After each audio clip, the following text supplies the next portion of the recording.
Hi, this is Nadia from LifterLMS, and in this video, I'll show you that how you can hide the course syllabus from public view. That means only enrolled user will be available to see that. Also, we have others option as well if you want that only logged in users, logged out, or everyone will be available to see this. We have multiple options that you can choose.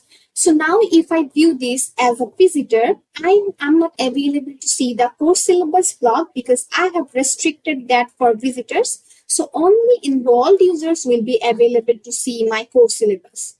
So let's see how to do that.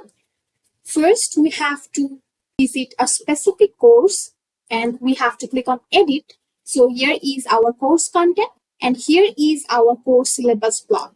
So we have to select this course syllabus block, and on the right side we can see we have this enrollment visibility option and it's displayed to enrolled users. That means only enrolled users will be available to see this course syllabus block, not the public or others.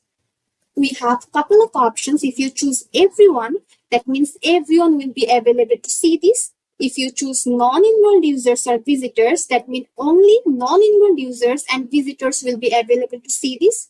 If you choose logged in or logged out users, that means people need to create an account to see this course syllabus, but they will not be available. They are not enrolled, but still, if they create an account, they will be available to see this.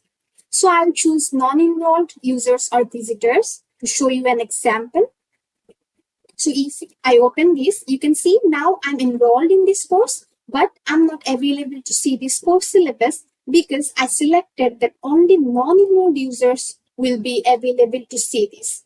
So now, or if I view this as a visitor and as a non-enrolled user, I will be able to see the course syllabus here, as you can see. So you can choose the specific option as per your requirements. We have a couple of options, enrolled users. When you choose this, only enrolled user will be available to see this. So also you can do the same process on any block. So you have to just choose a specific block. And when you will choose a block, on the right side, you will see this enrollment visibility option and you can display some specific category. So I hope this video will be helpful for you. Thanks for watching.